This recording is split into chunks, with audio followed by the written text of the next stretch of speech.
KHOU 11 News at 5:30 starts now.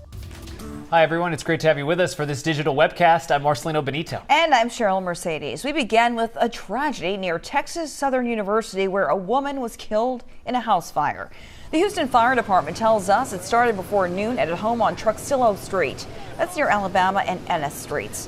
Inside, crews saw signs of fire, like burns and smoke, though the flames had already burned out. They rescued a woman and got her into an ambulance, but she did not make it. Houston Fire says the smoke detectors were working. The cause of this fire is under investigation. This afternoon, a woman is in the hospital fighting for her life. Police say she was beaten after getting dropped off by a rideshare service. Here's what we know so far. Last night at around 9:30, the driver dropped her off at a location on Lockfield Street, just off West 43rd near Highway 290. Houston police say a black sedan followed the woman after she got out of the rideshare. Moments later, a man reportedly got out and started beating her with a club or a bat, then got back into that black sedan and took off. First responders took her to the hospital. Right now, police are asking anyone with information to contact Crime Stoppers. New overnight, Houston police was busy handling 4 separate shootings across the city. We'll go ahead and start off in Northeast Houston, where an argument broke out into gunshots last night around 10:30. It happened at a home on Valley Club Drive, which is in a neighborhood off Tidwell Drive. Now, according to Houston police, a man showed up to drop kids off at their mom's house. That's when some kind of argument broke out with another man inside that home. Police say he got agitated, pulled out a pistol, and shot at the man at the door. The victim then took off running and was able to flag down an officer nearby. That suspect has since been arrested. Officers tell us a woman not involved in the incident was also shot at. Both victims are expected to be okay. At around 1 in the morning, Houston police were called to another shooting, this one involving teenagers near Moore Street and Aaron Street on the north side. Police say a 16-year-old boy was driving with a teen girl when her ex-boyfriend confronted them. During an argument, the ex-boyfriend shot the 16-year-old in the leg. He is in the hospital and thankfully is expected to be okay. The shooter, though, is on the loose, but police say they know who he is and they are working to contact him. And in East Houston, police are still working to figure out what led up to a shooting at a nightclub early this morning. While there's not a lot of information, we do know that it happened around 1:50 a.m. on McCarty Street off of Clinton Drive. Police say a man was shot in the head after getting involved in some sort of disturbance. He was taken to the hospital in critical condition. At this time, police are asking if you know anything about this shooting to contact Crime Stoppers. And in West Houston, HPD was working another shooting at a different nightclub. This one happened at around 4 in the morning on Fondren Road near Westheimer. Police say a security guard was trying to break up a fight. That's when gunshots rang out, leaving the guard and 3 others injured. Thankfully, all of the victims were treated and are okay. Now, Houston police tell us no one else stuck around. If you have any information, contact police or Crime Stoppers. All right, let's jump outside now on this beautiful Sunday evening. Here's a live view towards downtown Houston. Looks nice out there. Meteorologist Kim Castro joins us tonight in for Pat Kavlin. Kim, we have been enjoying this lovely weather. How long is it going to last? Gorgeous, perfect, not long enough. Here's another vantage point from the Gulf Freeway looking back at downtown. Let's look at the stats for today. We forecasted 95, we made it to 95. That's just 1 degree shy from the daily record, which is 96 degrees set back in 2011, well above average for this time of year, 88 degrees. Most of us still in the 90s, low 90s for Sugar Land, Tomball, Pearland sitting at 93, and then Galveston Island 87, plenty of sunshine to go around. The best part of the forecast is the dew point. That's a measure of moisture, still in the 50s. And actually, with the air being that dry, 93 at Bush Intercontinental Airport actually feels like 90, so it feels even cooler. Now, humidity is going to start to go up, so my recommendation is maybe make some Sunday evening plans. Take advantage of this dry air. Sunset tonight, by the way, is at 7:09, so you still have a couple hours to enjoy the beautiful sunshine. Dew points are going to be in the 60s this week, so it's going to feel a little bit more humid by Friday, Saturday, because even start to feel like that summer muggy stickiness out there. Now, even though humidity does start to go up for the week, rain chances don't start settling in until the end of the work week. A very small chance on Thursday, 20%. I might even drop that. Friday, though, that's when I think we could start to ramp up some rain chances, especially along the coastline. Why do we have this increased rain chance? Well, we're going to be tracking some moisture in the Gulf. And yes, it's got a T on top of that moisture, which means we got to talk about the tropics. Tropical moisture could work its way back into our doorstep as we head into the end of the work week. A number of different areas that we're tracking: Tropical Storm Joyce and now Tropical Depression 12, which is formed right in its path. And I think that's going to get the next name on the list. We've got Tropical Storm Isaac, so now no longer a hurricane.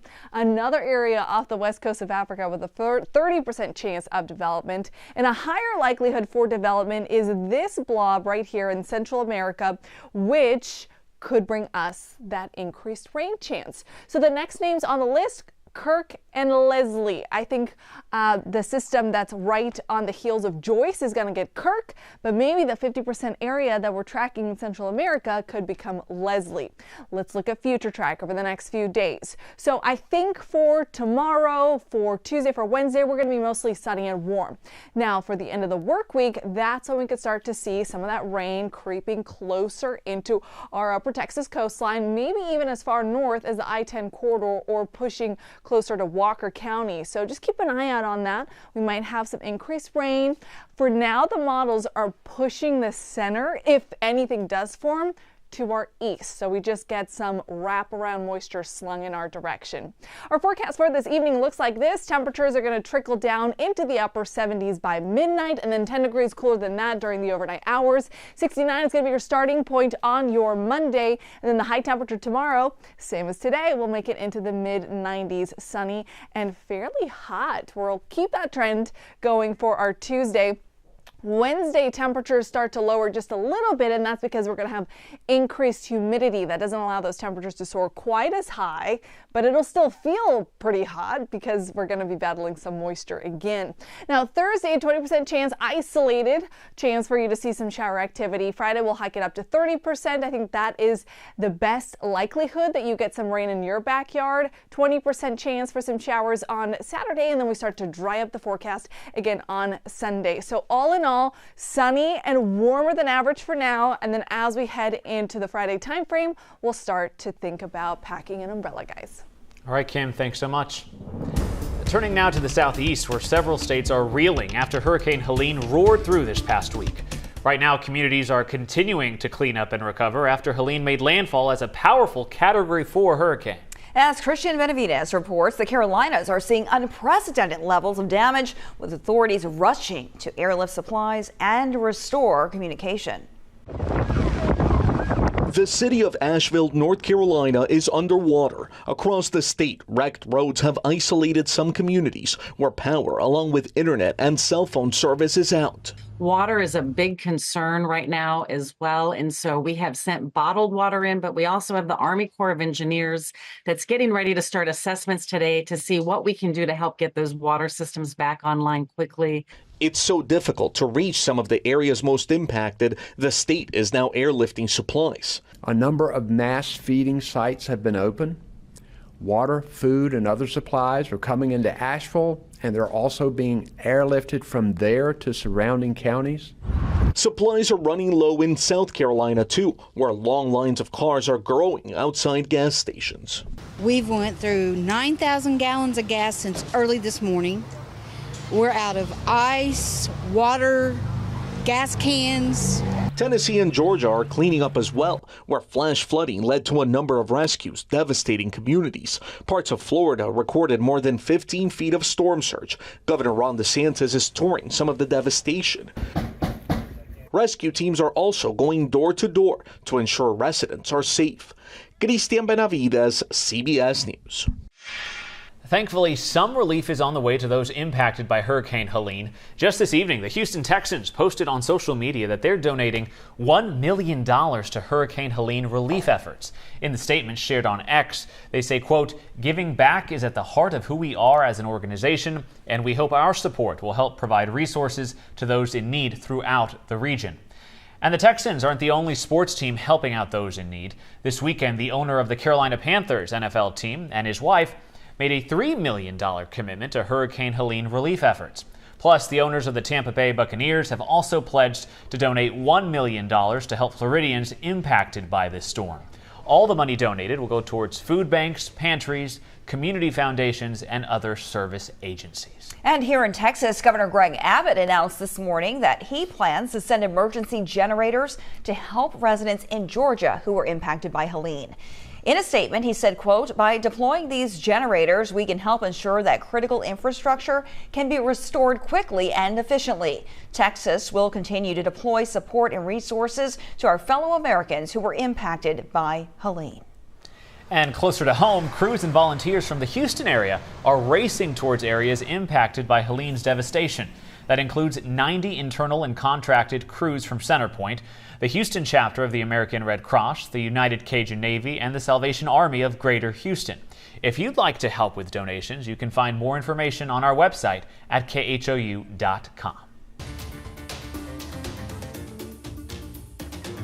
Taking a look at some of the other top stories we're following this evening. U.S. Customs and Border Protection officers in Texas made a big bust this week involving hundreds of pounds of bologna.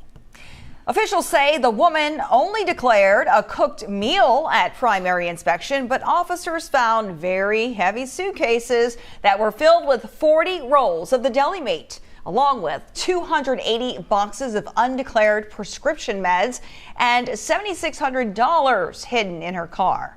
The driver was issued a $1,000 civil penalty. Not the bologna, Cheryl. Not the bologna. Not the bologna. Hello. And with Halloween just around the corner, Uber is making it one step easier to picking out the perfect costume this spooky season by delivering it straight to your doorstep. The rideshare company announced they're partnering up with Spirit Halloween this year. That means you can order costumes, makeup, and even decorations on the Uber Eats app, and a driver will deliver it right to your home.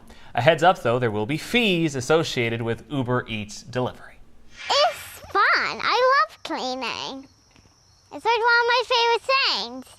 In Rhode Island, a 6-year-old Luca is going viral for starting up his own unique business, scooping up pets' poop. He calls it Poopa Scoopa Luca.